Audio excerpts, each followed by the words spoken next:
இப்போ தியேட்டர்ஸ்ல ரன் ஆகிற டியூட் படம் எப்படி இருக்குன்னு இந்த வீடியோல பார்த்தலாம். இந்த மாதிரி மூவி ரிவ்யூஸ்க்கு நம்ம சேனலை சப்ஸ்கிரைப் பண்ணிக்கோங்க. படம் எனக்கு ஓகேவா தான் ஃபீல் ஆச்சு.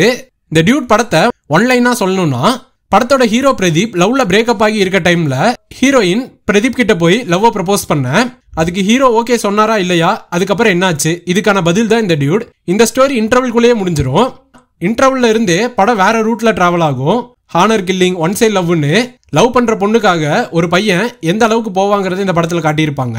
இன்னும் ஷார்ட்டா சொல்லணும்னா, கையில கிடைக்கும் போது வேணான்னு சொல்லிட்டு அது இன்னொருத்த கைக்கு போகும்போது ஃபீல் பண்ணுவோம்ல, இந்த கான்செப்ட் வச்சுதான் படத்தை எடுத்திருக்காங்க. ஸ்கிரீன் பிளேல பிரெடிக்டபிளா இருந்தாலும் அங்கங்க வர சில காமெடிஸ்லாம் நல்லா இருந்துச்சு. டெபியூ படமா டைரக்டர் கீர்த்திஸ்வரனுக்கு ஒரு நல்ல அட்டெம்ப்ட். ஃபர்ஸ்ட் படத்திலேயே ஒரு நல்ல கருத்தையும் சொல்லியிருக்காரு. மியூசிக் சைடு பார்த்தா சாய் அபியங்கரோட சாங்ஸ் எல்லாம் நல்லா இருந்துச்சு.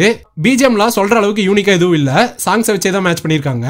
ஆக்டிங்ல பிரதீப் அந்த அகன் கேரக்டரை ஒரு ஹைப்பர் ஆக்டிவா சூப்பராகவே பண்ணியிருந்தாரு. மமிதா பைஜுவும் கொடுத்த ரோலை நல்லா பண்ணியிருந்தாங்க. சரத்குமாருக்கு படத்துல ஒரு முக்கியமான கேரக்டர், அவரோட ஆக்டிங்லாம் சூப்பராகவே இருந்துச்சு. ஓவராலா சொல்லணும்னா, ரியாலிட்டியா இப்படிலாம் நடக்குமான்னு யோசிச்சா இந்த படம் சாட்டிஸ்ஃபை பண்ணாது. ரியாலிட்டியில ஒரு ஓரமா வச்சுட்டு ஃப்ரெண்ட்ஸாவோ கப்புளாவோ போனா தியேட்டர்ல என்ஜாய் பண்ணி பார்க்குற படம் தான் இந்த டியூட். படம் பார்த்தவங்க உங்களுக்கு இந்த படம் எப்படி இருந்துச்சுங்கிறத கமெண்ட் பாக்ஸ்ல கமெண்ட் பண்ணிருங்க. பாய்.